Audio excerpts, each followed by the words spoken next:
Hey, Atlanta! Winter is the perfect time to start planning for your healthy, pest-controlled spring lawn with TruGreen, America's #1 lawn care company. TruGreen's science-based approach and year-round local expertise will help your lawn be thick and weed-free, guaranteed. Go to TruGreen.com/RD to save 50% on your first service. Just call 1-877-216-0482 or go to TruGreen.com/RD today and get a lawn to be proud of.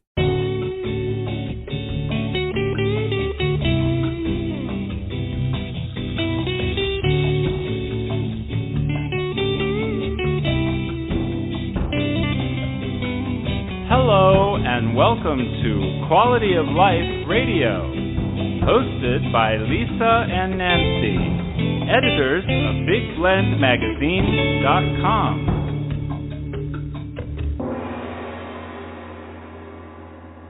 Welcome, everybody. We first met Chantal Jauvin on Big Blend Radio with her book, The Boy with a Bamboo Heart, the story of a street orphan who built a charity. And today we're excited to welcome her back, this time on our Quality of Life show. She's going to be talking about her brand new book. It's out now.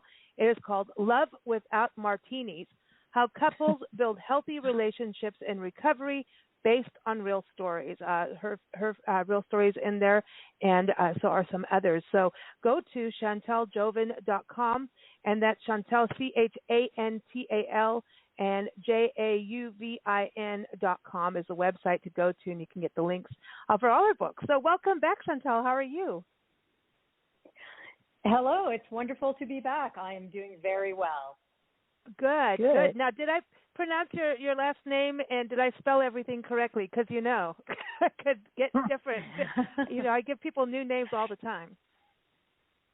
Well, I like the one you gave me, and you have it right. It is Chantal Jauvin, and the spelling is perfect. See, we're going to have to get there because I know we have French-Canadian blood in us. So I know the Jauvin, right? That's more French, right, in your last name? Mm-hmm. It is.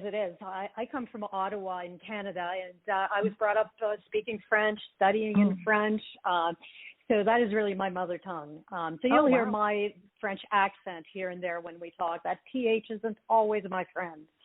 Oh, well, hey, listen, Nancy and I, we have to go to Canada. And by the way, thank you for introducing us to Lee Brovadani. She's now a Big Blend expert on our shows all the time, talking about trust. And she's been filling us with all kinds of things to watch Canadian because we've gotten into Canadian humor quite a bit. We love British TV, British, comedy. I know this is really what you came on the show to talk about, but now Canadian. And now that she was just on our show yesterday, so I'm just like, we have to go to Canada, Nancy, when those borders open up for us. Absolutely. Yeah. That's it. Oh, well, I'm looking forward to going back to Canada myself. So, yes, Lee is a wonderful friend, and I love her sense of humor. So it's great that you've connected. Yeah, cool. Absolutely. That's awesome that, you guys connected us and everything. But the last time you were on our show, believe it or not, was actually our happy hour show. And we asked you the happy hour question about, who would you spend happy hour with? What are you going to drink? Where are you going? And now I'm going... Now her new book is Love Without Martinis and talking about recovery. And I'm like, well, oopsie, I put you on the wrong show at the beginning. You know what I mean? It's like, okay. So, we still have happy hour. I mean, a happy hour is about having fun and sharing with friends. And I still enjoy my glass of wine. And my husband loves gingerino, which is a beverage that he discovered in Italy. It tastes like Campari, but without alcohol. So that's our beverage of choice for our happy hour, and we usually have it with salty snacks, preferably cheese, and that must be from my French heritage. There you go. Because I remember your it was wine, and that's the interesting thing. We'll get into the book because I know this is really a unique book. We've done a lot of shows on addiction and recovery of all kinds. I think it's all related, but I don't think we've ever seen anybody write a book about a couple going through the recovery process. And I think this is something that no matter what kind of addiction your book can be useful for, but that is one of those things about what happens to the other one. And, one's going through recovery and then, oh, sorry, now that's it. No drinking for you, no wine time for you. But now you're saying that is possible. And it might be one of the first things people say, well, I don't want to go through your recovery process. I don't want to give up my happy hour. Then you have to start wondering about that. So it's kind of a interesting. Yeah. So, I mean, but that's amazing that you can have happy hour together. Well, it is very much a process. And I have to be honest, for the first year and a half when my husband came home after treatment, because he did go to a residential treatment for 28 days, there certainly was no happy hour and there was no alcohol in our home. But, that's a process. That was way too early. And there's a difference between sobriety and recovery. And I think the early days, we're really talking about sobriety, not having the alcohol. And as time goes by, you maintain your sobriety, but you also enter recovery. And when you develop your recovery, well, you're going to create your community. And you can't live in isolation. I mean, addiction is all about isolation. Recovery is about connection. And the world around us doesn't change because we stop drinking. And so in our particular relationship, I am in recovery, but I am not in sobriety because I don't have a substance use disorder. I mean, addiction to alcohol is a disease. And so I don't have that, but my husband does. So yes, that was obviously the genesis of writing this book was when Bill came home from treatment. I had no idea what to expect. I really didn't know very much about addiction, and I had to educate myself. I had to learn a lot, and there are many wonderful resources out there. There are experts, there are fellowships, but what I didn't find was a book that talked about the couple. How does the couple come together again? I mean, you have to rebuild your trust. You have to learn to communicate. You have a lot of baggage to heal, and that's all obviously very serious, but you also need to still have fun. I mean, one of the big questions we had, which is relevant to what you do, is when can we take our first trip together? And I wasn't sure. As you know, we're avid cyclists, and we love to cycle in the French countryside and the Italian countryside, which are rather known for their wine country. Right. Yeah, for sure. So those are all very serious topics and conversations you need to be able to have. And I believe that we, personally anyway, I look to others and look to storytelling and see how others have gone through what I've gone through to find the way.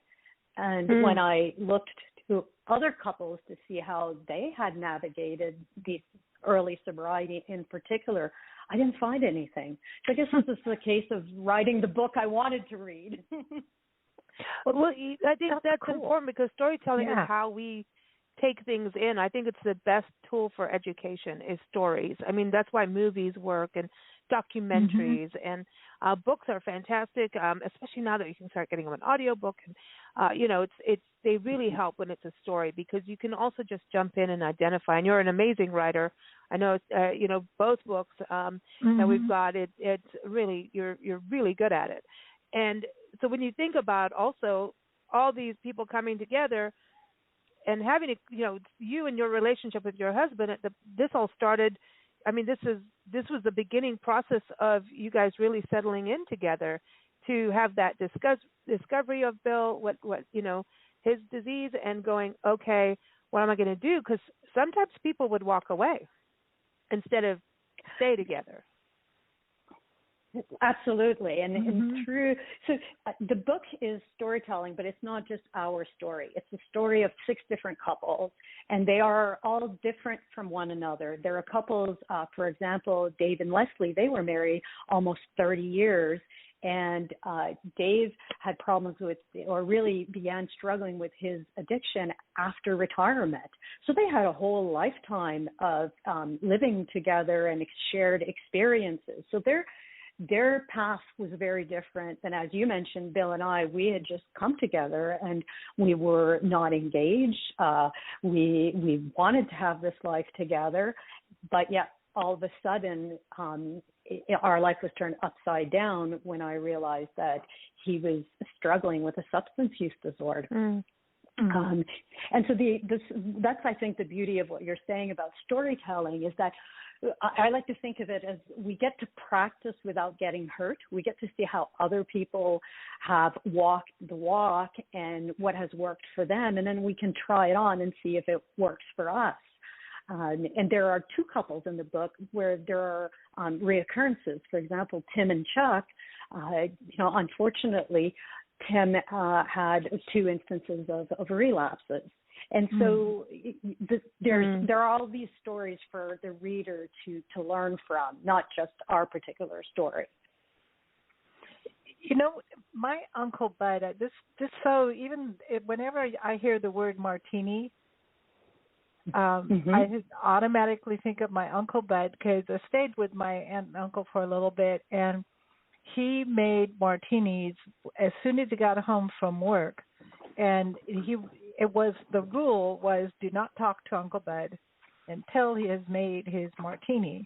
And it was this big process, and he had this glass swivel stick that he used in this big pitcher of stuff he was mixing, and it took him like 10 to 15 minutes to make these martinis, and it was like this whole ritual. And so I was fascinated by it, because I was like, what the heck? I was just a little kid, and I'm like, well, what is it? Are you going to come out with chocolate chip cookies later or what? Because it was such a big ritual. And you really could not talk to him until he had his martini. And then it was okay. And I remember my parents were like, they really didn't like him. But I just remember that glass swizzle stick. And then, when I got a little older, he's like, do you want to lick the swizzle stick? Kind of thing. Really. And my Aunt Mona, his wife, she was so fastidious about everything. And it was funny to me when, as an older person looking back, wondering how it is someone like her could live the way she was, because she sort of made it easy for him to be an alcoholic. Later on, we found out that he really had a few car accidents and things happened, and but I just remember that whole 15 to 20 minute procedure of making the martinis. Like it was like he was in church or something. It was odd. I remember. It is a ritual. You raised some really interesting topics there, because one, it is a family disease. We all get affected when someone in our family struggles with addiction, and I now believe that it is somewhat easier because we are talking about it. We have the celebrities who are opening up the conversation. We're on the radio talking about it. And so now people are more aware of the fact that people struggle with alcohol. When I think back when my parents were entertaining and the parties they used to have. Being French, we had a lot of parties in our home. There was a lot of food, there was wine, there was dancing, there was singing, and we didn't talk a lot about what happened. And it's only now that we're a little bit older and that as a society we talk about addiction, that we realize that we had a lot of, that uncle he was always a little happier, or that aunt, she liked, I remember my great uncle, he would say, my aunt, she liked the sauce. And we had all this language that we used that made it fun. Not really talk about it. Exactly. Yeah. The sauce. Just made it fun. And what I love about these couples in the book is that they were willing to tell their stories. So the 6 couples, their names are their names, their families, their jobs, their arguments. It is in storytelling form. So you hear the arguments, you hear the pain, and I have so much respect for them, because it is not, their names are not, their stories are not in any way embellished or changed so that they cannot be recognized. And that is a huge commentary on, first of all, their strength, but also that as a society, we're now able to have those conversations. And if, aside from helping the couples, what I hope is that we take away the stigma. You know, I am an ovarian cancer survivor. I don't have shame in talking about that. It was a disease. I'm fortunate I had great care. And today I'm able to go cycle and like you, travel. And I can talk about that openly. And I hope that this book will open some conversations among couples and among friends to discuss it, not to just talk about, oh, that person is like, oh, that's our happier friend, you know, which is all code language. Yeah. I think it's really important because, I mean, things like getting a colonoscopy, you know, that was a big hush-hush back in the day, you know, and alcoholism and drug addiction. I mean, right now our country is really this opioid addiction and what's happening, or even mental health, PTSD, all of these things were just swept under the rug like you're talking about, and we never heal from them. And when things are swept under the rug, it's like when the cat's away, the mice will play. They start to breed those things under the rug. And one day it's all going to come out. It does come out in the wash. And at that time, sometimes it's too late. We do lose people to suicide from, you know, addictions. And people do change. And there's a reason why it gets a hold of them. And there's a reason why, and it's getting back and doing therapy and the recovery process, which I think is important.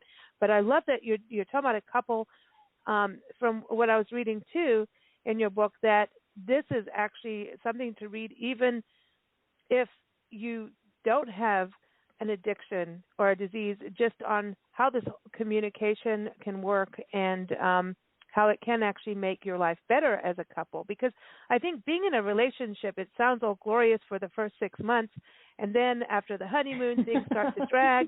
You know what I mean? But so it's really this big, and it's like running a business together. I mean, it really is. It's like a whole thing. You have to have your own relationship with yourself, and then you have a relationship with your partner. You have a relationship with your coworkers. I mean, it's a separate relationship, but it's a really big one to have. And doing it with some help, right? And it's huge. It's huge. And what came of writing is such a journey. I began this book with the intent of writing the stories of different couples. And that took a time to find people that were willing to talk. And also, I wanted to interview each partner separately, and both of them had to be willing to go to the interview process separately. And then I wrote their stories jointly.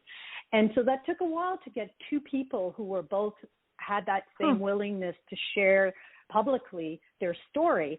But when that was all said and done, and I found all the couples and I wrote all the stories, I decided that because I'm not an expert in the field, it would be great if I could have an introduction written by an expert, and the expert could guide the readers with some, you know, comments beforehand, so that when they read the stories, they could see some themes. And so I approached Dr. Jeremy Frank, who is a therapist in the Philadelphia area. He's been doing this over 25 years, and he wrote the introduction. And as I was putting it together, I realized that I had done, of course, a lot of research before I started the process to learn more about couples and learn more about the family disease. And so I had all this research, and I had all my stories, and then I had Dr. Frank's introduction, and then there were all these like red flags, you know, when you travel and all of a sudden there's like these big red flags waving of, here are habits that these couples engaged in without really being aware of it, but they have recovered their relationship. And here's Dr. Jeremy Frank with his 25 years of experience saying, here are what couples do that helps them rebuild their relationship in his experience. And so we created this Ascent Approach, which are 6 practices to guide couples. So I think that's what you're saying. These practices are there to nurture a couple. And although we wrote them specifically with an eye to helping couples in recovery from addiction to alcohol, I think that the wisdom there can be used in certainly many other situations. And I think too, books like this also help the entire family. Like you're saying, it's a family thing, and it's a family affair. It really is. It's like so. If you may be looking at your parents going through it, it could be your sister and her husband, or it could be anyone, and it's a good thing to even understand, because I've dated. He's now passed away, and he was a big person in our lives and in my life, obviously, and he was in the band that we were in together. Never date the bass player, but just kidding. But or he the passed drummer. away. It was a sudden thing, but I always wonder if his past addictions led up to suddenly getting this. He had a blood clot. He was in the shower. He had the flu. Taking a shower, and the blood clot happened. He fell down and died. And it's still weird to me. I still have a really hard time actually even believing it. But then I think all these things that happen to your body from what you put your body through when you overdo something. It was drugs and alcohol, and he would change. He would be a completely different person. Sometimes he was more fun, and that's something interesting too with couples. Like sometimes your partner is more fun when they're drinking, and then just when you think you're having so much fun, it can skid around the corner and become absolutely not fun at all. And I think that's another thing that's so important is, you walk away from people a lot of times. That's why I was, impressed with you starting your relationship that way and having to make those decisions to stay and go through recovery. Like that's love and dedication, because like you're saying, there are relapses. There's a lot of resentment too. Anger too. Feel what you're talking about is, and it's very confusing, because I think early on in a relationship you don't know. So who is the real? In my case, my husband's name is Bill. Who is the real Bill? The Bill after some wine, or the Bill in sobriety? Right. And also, Bill had to get to know himself again without the substance. And we're talking about the fun of, obviously, the drinking. We have to remember that recovery is a lot of fun, too. I mean, we have the best time now together, and I don't have the resentment, and I don't have the doubt of, is he being honest with me? Who am I communicating with? I know now, because fortunately, in my case, we've now celebrated 12 years of his sobriety and our recovery. Awesome. And he hasn't relapsed. And recovery, people think that it becomes like, it's boring. We travel. We've traveled all over the world. As you know, we're avid cyclists. And we host murder mystery parties in our home that are just a riot. Cool. We support the arts, so we're often doing some fundraisers for dance troops in Philadelphia. I mean, our life is so full. It's actually a lot busier and a lot more fun now because, first of all, there's accountability, there's trust, and most of all, there's communication. And so with that as a basis, it doesn't even come close to comparing to, the fun from an evening where Bill was drinking and he might have been a little bit less inhibited. But that was so momentary, as you've just explained. What followed was, very painful. Now you don't have that. And that's awesome. Do you think you have to delve deep and find the cause of the addiction, why the person feels the need, and heal that first, or can you just heal the addiction? That's a very interesting question, and there are many ways to look at it. This is my personal view, is that in recovery, if you're in a relationship, there really are three entities. There's my husband, and he needs to do his own soul work, his own recovery with a therapist. And I need or a support group or a spiritual guide. There are many ways to do your healing. I have to do my own healing. And then our relationship has to do healing. So there are really three components. But when we think of it as a disease, there is different people will have different ways to heal. And as you know, particularly today, and we're talking in the context of the pandemic, people often are suffering from cross-addiction or various mental health issues. So it's a very complex. But I think that each partner has to heal individually.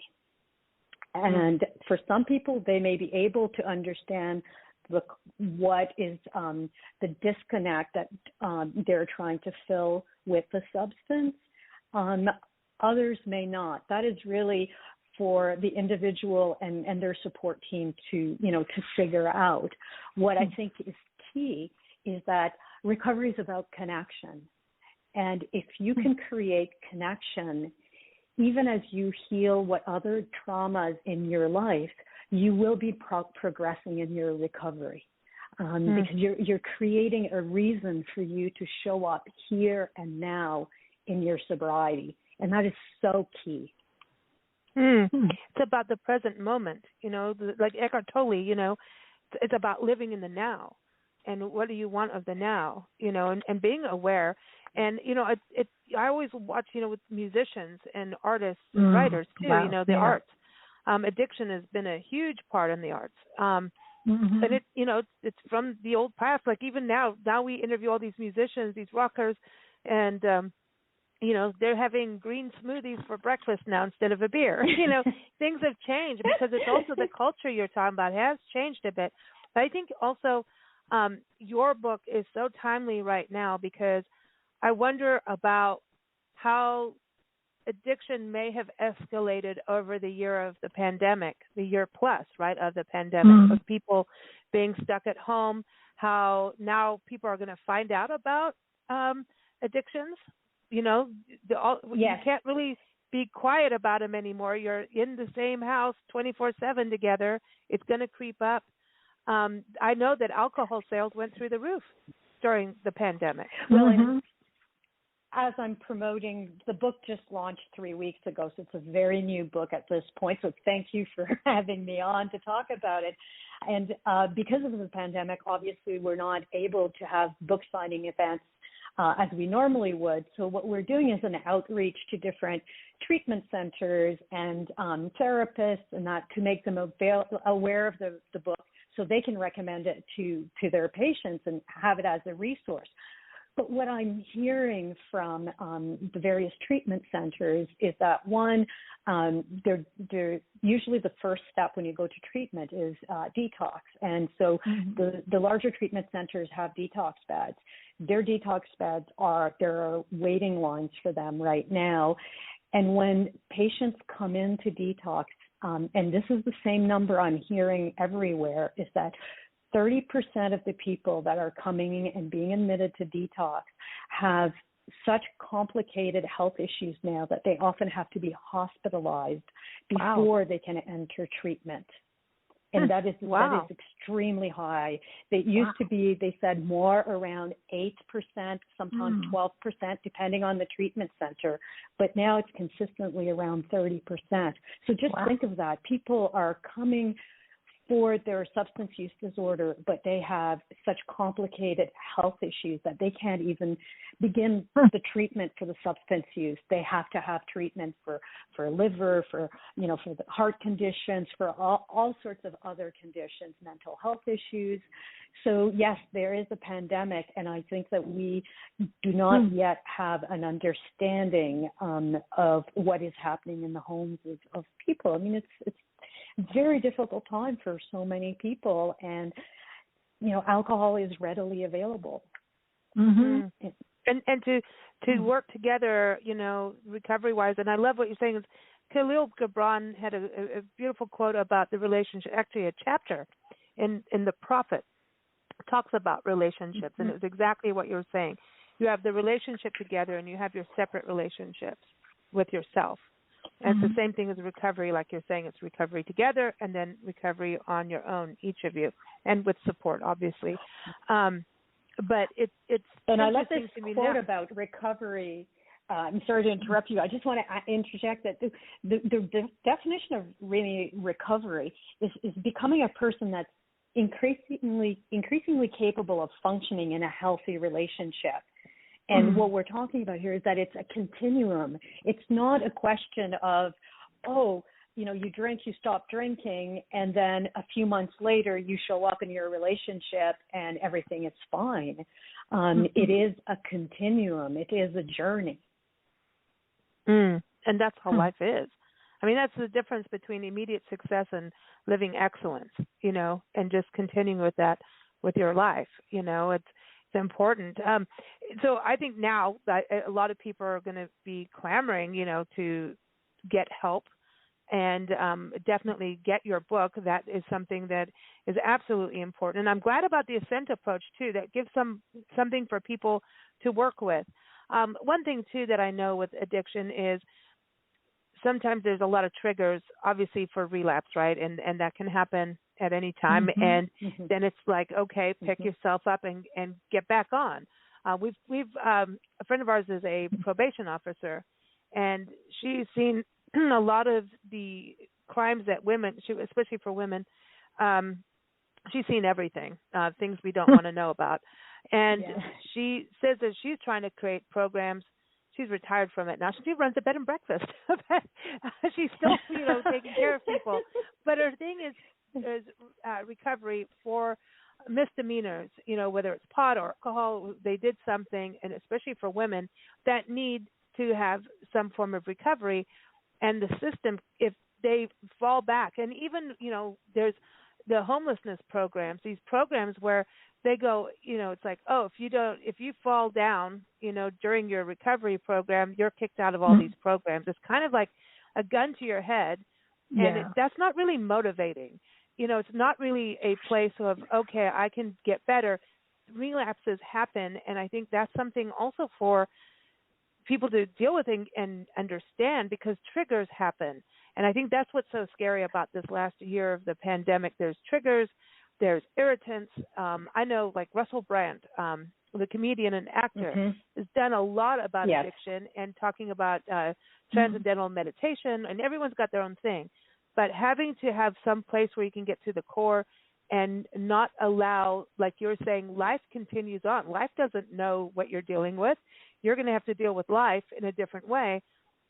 I think that relapse is such a really big thing, and it's really sad our system doesn't acknowledge that in so many ways.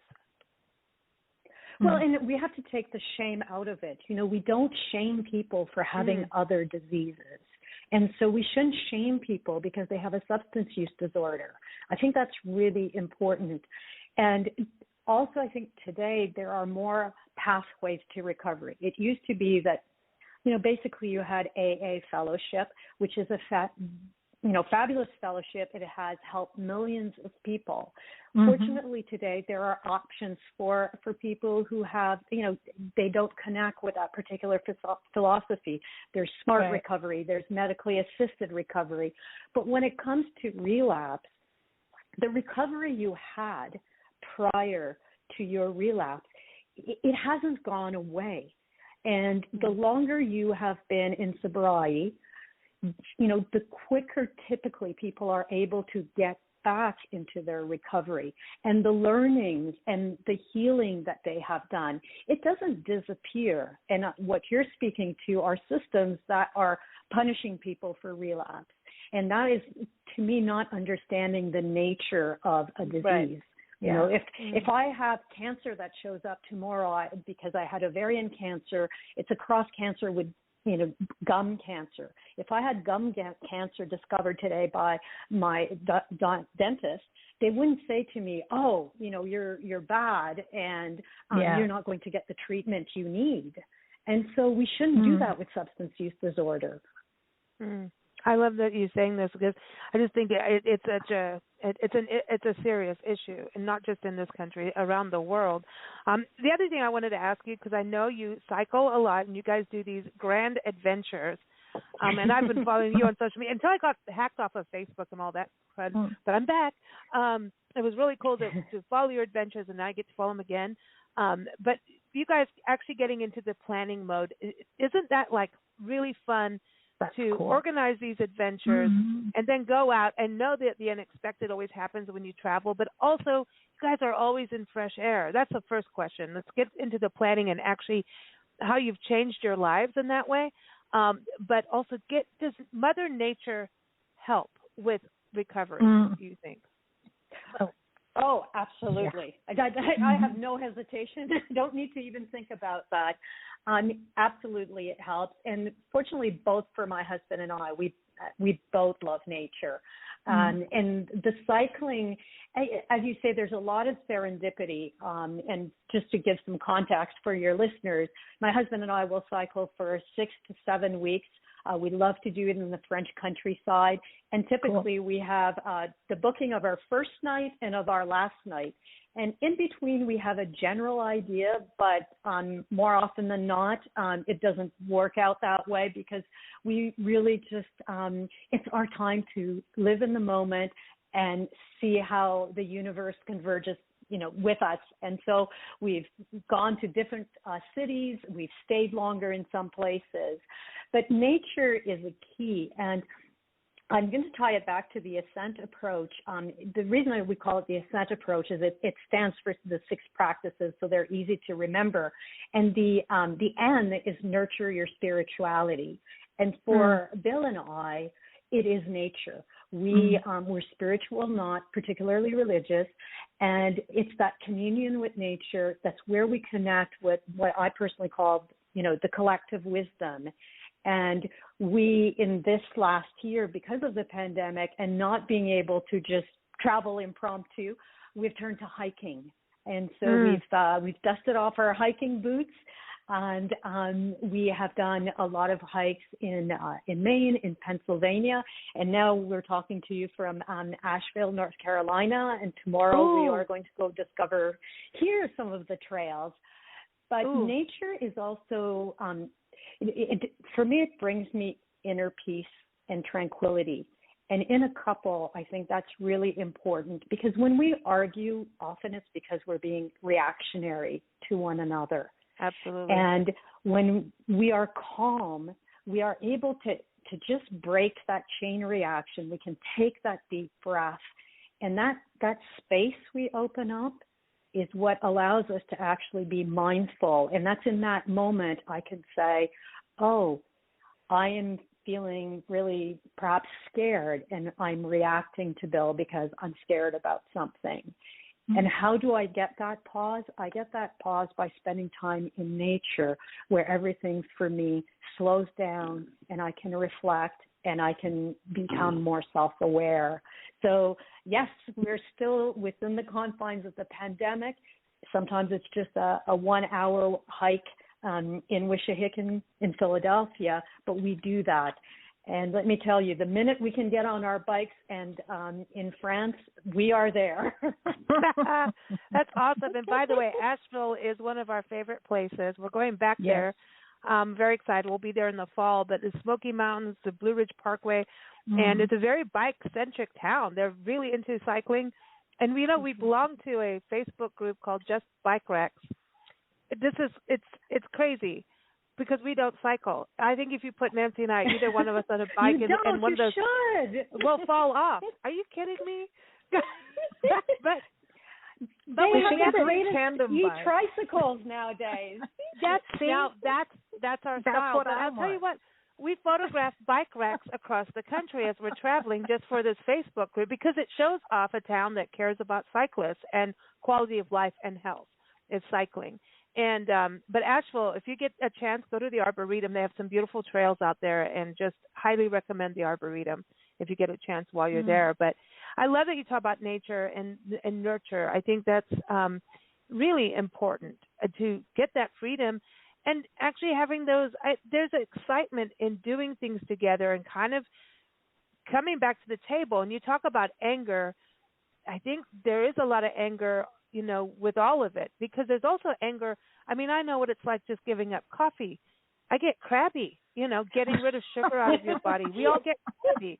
They're crabbing you on all sides. And so to have a place, how the communication part for a couple, do you learn things to be able to communicate better so that it's this is where I'm, like, without interrupting or getting angry, do you get to a place, and arguments are normal and natural, but getting to a place where you can get past the anger zone, like you were talking about, because it's there with all of this. Absolutely, and we are human. We can't just say, oh, because we're in recovery, we don't feel certain emotions anymore. We have to feel the whole rainbow of emotions. That's what also makes our lives rich. And sometimes we are angry with cause. It's how we react to our anger that is the issue, not the fact that we have anger. But yes, again, going back to the Ascent model, personally, it's the A that was the greatest learning from interviewing all of these couples. And the A stands for Assess Your Readiness to Change. And in our early sobriety, I had a need, particularly because Bill and I were new in our relationship, for Bill to share openly about, his growing up and about his first family. I wanted him to entrust me with intimate thoughts and perspective, because I felt that would be a way that I would know that he was 2 feet into our relationship. And when he was unable to do that, I perceived it as not unable, but unwilling. And that, as you can imagine, became the cause of a lot of arguments. And I wish I'd had this model, because if I had learned that what was going on is actually Bill wasn't ready, and he couldn't share this with me because he still didn't know how to process it himself. He was processing these emotions for the first time without his glass of wine, without his cognac. And so he didn't know. He was in uncharted territory. So if he didn't know, how could he start communicating with me? And in the Ascent model with this Assess Your Readiness to Change, we use a good old-fashioned traffic light, and he was rad on talking to me about some of these issues that I wanted him to talk about. And no matter how much I would nag him, it wouldn't help. And so our work as a couple was to identify areas where, he was green and I was green, meaning that we were both able and willing to discuss. And there were plenty of other topics, but you become fixated on one topic, and that's not helpful. You have to wait till your partner is ready. And so I believe that there are lots of techniques out there, as you know, for couples to improve their communication. I think what's important is to have the willingness and the understanding that in recovery, it does take actually much longer. And I didn't realize that. When you and I did our interview, 4 or 5 years ago, Bill and I were still in a very hot spot of our relationship. Wow. And today, we're having a great relationship, and I no longer have those doubts. But to put it in perspective, at that point, he was already 4 years sober, and we were still struggling with our relationship. And I think that's one of the key learnings for couples, is that recovery takes time, and it doesn't have to necessarily take that long, but we didn't have enough guidance to move through some of our issues faster. Yeah, I think, having help is key, and getting the correct help. You don't necessarily go to the person next door all the time. You know what I mean? It's sometimes you've got to reach beyond. You've got to have the right people. And is that part of also hard to get the right people on your side? I think you're saying something that's so important. We had a lot of help. We had therapists, we had fellowships, and I certainly, my best friend was extremely supportive. But yes, there are, because we live, in a complex world now, the issues we face, the trauma that we're healing, sometimes it's very specific, and we do need to identify the people who can help us best. And that's what is so exciting about recovery today, is that there are many ways, before there weren't that many. And so, yes, I agree with you. You have to have the right people. And sometimes you have to learn about boundaries. And some people are not necessarily the people that can help you with that aspect of your life. And that's okay.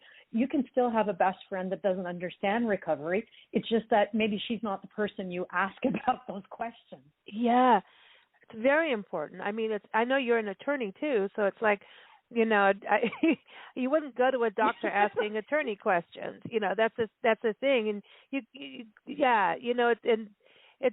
you're absolutely right on that.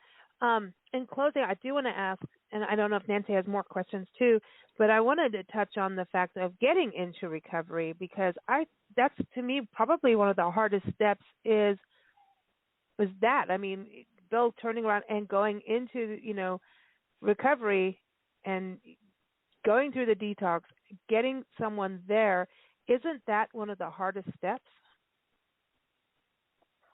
Absolutely. It is it's a very difficult step. Often it's because you have to break through the denial. And as you read the stories of the couples, you'll see that sometimes the person who's in denial is the partner also, because we love the person we are with, and sometimes we don't want to see that the cause of what is happening in our lives is actually the substance use.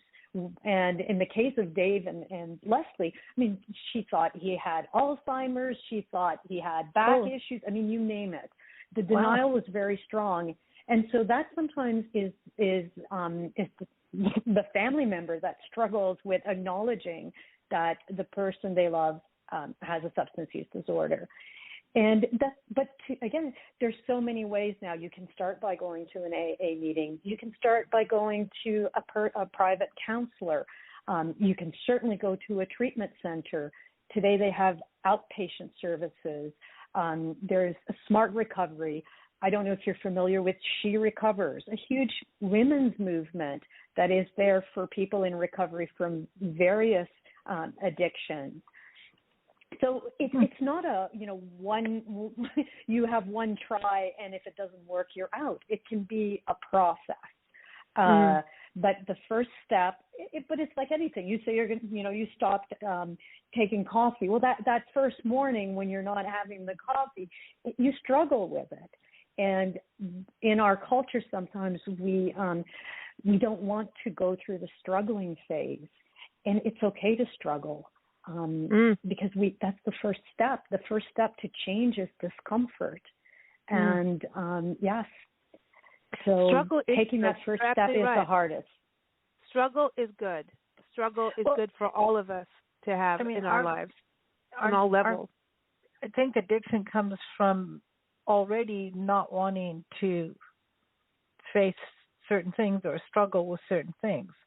It's wanting to cover up. This doesn't feel so good, so I'll just have a drink, or whatever your addiction happens to be. It's to avoid that feeling of struggle. You know, so it's that is certainly for many people. That is the substance is sort of a crutch, but we have to also recognize that it is a medical disease, and that I can have wine. And my brain will process the alcohol differently than my husband's brain will. Okay. I can put the wine down, and I can just let it be. People who have alcohol substance disorders, their brain chemically will process the alcohol differently. And so that is why the relapses are so tremendous, because it's not a matter of, I just had one glass of wine, that was a mistake.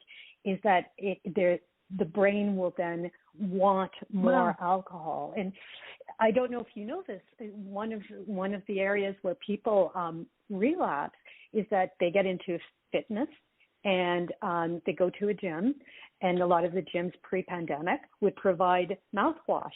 And the mouthwash has alcohol in it, and people start, using mouthwash unaware that they were triggering their brain, and then they end up relapsing. Wow! So there are many. It's a complex disease. It's not just a stressful day. Wow. No, exactly. And that's one case. I'm no purport to be an expert and say that this is always the case, but what I'm saying is that someone who has a substance use disorder will process the alcohol differently than someone else. And that is where we are learning that it's not a moral failing, that there is a disease there, and that's the doctors have recognized that. There's research on that. This is so important. But you can certainly also evolve that in that if you abuse alcohol for long periods of time, then of course your brain changes. We all know that. And so people who overdrink or drink to excess for many years then also can develop a substance use disorder. And that comes from, having used so much. So when you're talking about mouthwash, I mean, why is the alcohol in there? Is that really it seems, is it to make you come back and have some more? No. Well, I don't know. I'm not a mouthwash maker, but I think when you talk about support, for example, when the whole education process, when my husband went away to treatment, I began to learn about addiction. And one of the things that I have had to do is make sure that certainly for the first few days and first months that he was home, that there was no alcohol in the products, and mouthwash is one. But if you look, there are many products that we have that have alcohol. We notified his dentists and his other doctors that weren't treating him, because you can, if he has alcohol, his body will process it differently, and then he will crave the alcohol. Whereas if you and I use a regular mouthwash, that doesn't lead us. It doesn't affect the chemical balance in our brains. Yeah. Why it's in the mouthwash, that you'll have to have another guest. It's a disinfectant. For that one to answer the question. It's part of a disinfectant. I know. It's like then you get pulled over by a cop, and it's like, oopsie, I cleaned my teeth today. But no, but but it is interesting too, because it is in a lot of products. But it's just such a. It's a big deal because it's also part of your DNA too, because it is something that passes down from families too, and you may not realize it, and next thing you know, you are right in the heart of it all, in that whirlwind of living as an addict, and not even realizing in half of the time that you are. And that's the other thing. A lot of times, addicts don't know that they're being an addict until it's too late, and that's why I think it's so good to have this conversation. It's good that you're doing it for couples, because I think that's a really difficult process. But you've got to remember, you fell in love for a reason. And then that comes up to, oh my gosh, well, was it, sober or not sober? So that's that whole thing. And then you recreate a life together. We've done shows, with one lady, or two, a couple ladies who became addicts of everything, pretty much, drugs, alcohol, all of it, and were also sold in almost like human trafficking from their own parents in this country, just living in the wrong side of town, and that's where they were born and raised, and at a very young age, being used as prostitutes for sex. You started at a young age, and really traumatic stuff. And really hardcore interviews to do. Just, you don't want to hear those stories, but they're out there and they're very real. And one lady actually got the key to her town. They have a day named after her. She was in prison so much for her addictions and what she did through theft and all kinds of stuff to survive. And she turned it around, and now she goes and speaks to prisons, to women in prison, and explains that you can get past these addictions. You can do it. She was raised into it. And sometimes those addictions come from those really serious things. And you could be a young couple that, real young. We've got to look at relationships that are starting even in their teen years. Yes, it happens. And what you were talking about earlier, there's sometimes it starts and it's not it's not an intention. It's like, say, oh, have a sip of this, try this, and when you read the story of Nadia and Luke, Luke started drinking, having, an odd beer with his father very young when they would go fishing, just the two of them. So it can be a very traumatic experience, but sometimes it's also just very much a social context. And, father and son, they're going out fishing on Sundays. There's always beer in the canoe. And over time, you're a young boy, your brain is forming, you're getting addicted to the alcohol, and it manifests much later in your life. And what I really appreciate about you having me on this show and others is that we're opening up the conversation because, addiction touches everyone. And so many of the treatment centers now are also having different programs to address different groups of people because their experiences are different. There are many first responder programs now. There are many programs specifically for nurses and doctors because they have a different relationship of trust to the public. There are many programs now for executives because, if you're fortunate enough to have resources, it can be hard. You can deal with a lot of shame because you say, well, I have access to some of the finest treatments, and yet I'm still struggling. And you're comparing yourself to someone who is from one of those traumatic experiences, who is homeless, who may have had incredibly difficult experiences as children. They're two very different experiences of addiction, but both experiences require treatment. And so it's so important that we talk about it to take the shame out of addiction, and also for the people who are, in public office and the people who are teachers and that, so that they feel that there is a place in the recovery community for them. That's difficult. So thank you for having this conversation, and the mothers, there's so many mothers. I mean, we hear so much these conversation about the wine mothers, and it's become almost hip. But on the other side of it's 4:00, I'm having wine while I'm, taking care of my child. There's some very serious consequences of that, and we have to be inclusive of all the people who need treatment and recovery. Absolutely. Well, thank you so much for joining us. It's been a true pleasure having you back on. We could talk about this forever. So I'm glad you wrote a book too, because I think it's something intimate and it's relationships. That's a really hardcore thing because your whole life is set up together, right? And some people may have a business, and then what you're saying about it's the people in the public eye too. Musicians go through it. I remember Stevie Nicks when she's written about this, and that when she had to get off of cocaine and booze, she's allowed. She does have one shot of tequila every time she does this show, and that's it. And she stops at that. But she said when she first started, they were going back on tour with Fleetwood Mac, and she's like, I don't know if I can be around everything and actually be on stage without being high. Yeah. Because it's like that was part of it. And I think there was that addiction part for musicians is, my God, I don't, I can play music, but don't make me go up on stage, or talk. Like when we did music, I could sing, but don't ask me to talk to the crowd, believe it or not. That's why I do radio. But anyway. You do radio, wow. Yeah, I know. But it's called pivoting.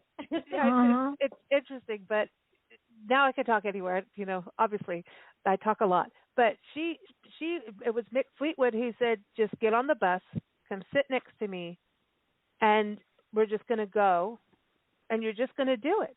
And you can always go home. And she just had to take that step. And once she got on the bus, she started looking at nature. She started writing. And she was also scared that your writing is going to be different, So, going through this process, it's recovery is interesting because you are worried that you may not function as well as you did. Well, you know what I mean? You may not do your career. And that's the false as well. That's the false friend. It's the false friend because there are so many programs now also for artists and recovery.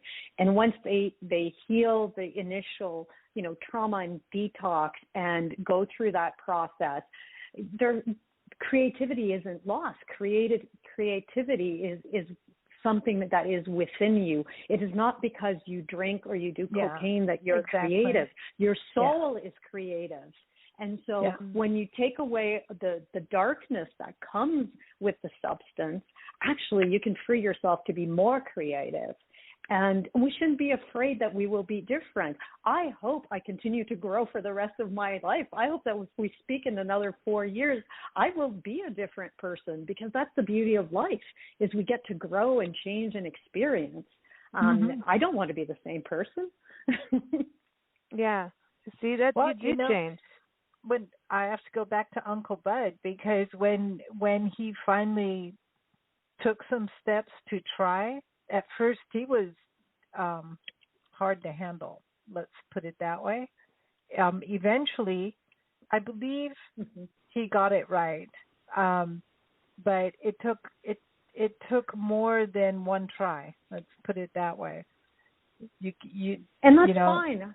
That's fine. It took me more than one try to ride my bike. I think that's totally fine. It takes more than one time sometimes. Yeah, exactly. Wow. Well, thank you so much. Again, everyone, the book is out now. Chantal Jauvin. Jauvin, did I get that right? Jauvin? You did. I'm getting there. It's easy if you remember the title. Yeah. No, you know how I'm going to remember? It's Coco Vaughn, whatever that cooking thing. That's chicken Coco Vaughn. I'm just going to remember that. Coco Vaughn. Chantal Jauvin.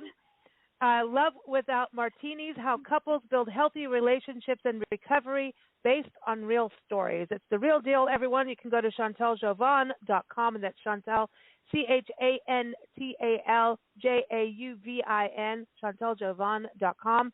And we're going to play some music to close off the show, and I just feel like this is just one of those songs that just perfectly fits the conversation. This is called Life. It's by Josh Pfeiffer, an amazing singer-songwriter. It is off of his album American Crooner Act 1, and we're waiting for Act 2, Josh. And Josh is going to be performing again. He's got his first gig coming up this summer. Keep up with him at joshpfeiffer.com. Oh, he's so excited. You know, musicians get to go out and perform again, and I can't wait to see live music. Seriously. Really? Me too. Yeah, I know. Cycling, hiking, live music. Can we bring it all back, please? So anyway, here it is live. Thanks again so much, Chantal, for joining us. It's been a pleasure. It's been a pleasure. Thank you as well. Take care. Here it is live. Take care.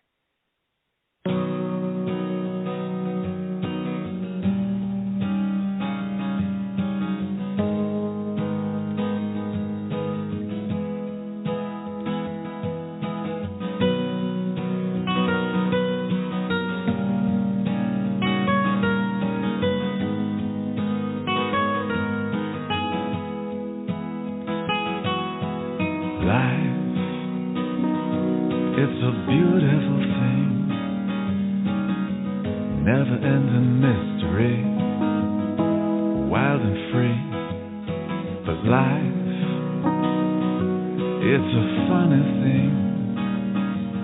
It can tear you up and beat you down and bring you to your knees. I'm learning how to really love, learning how to dream, learning how to find my way in the bigger scheme.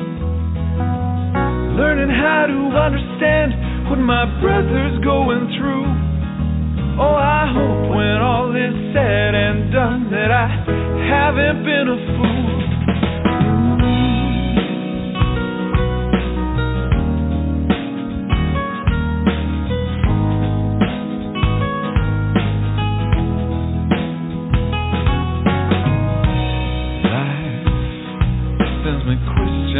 Every day that I haven't got the answers for, that I answer anyway. And life,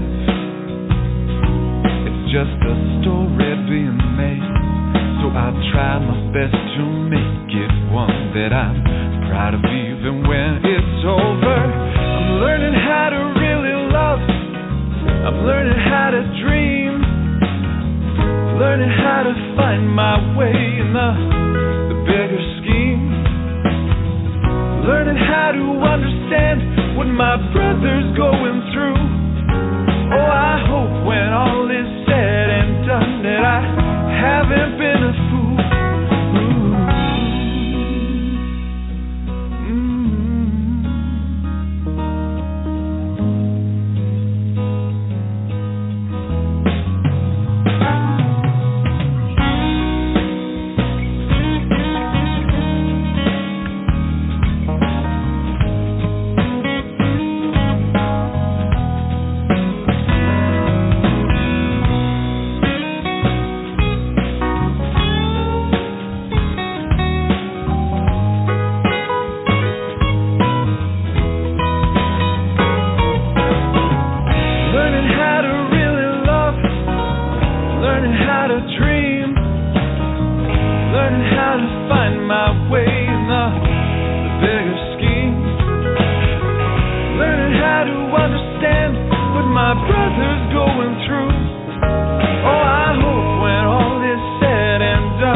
Did you miss out on Bitcoin?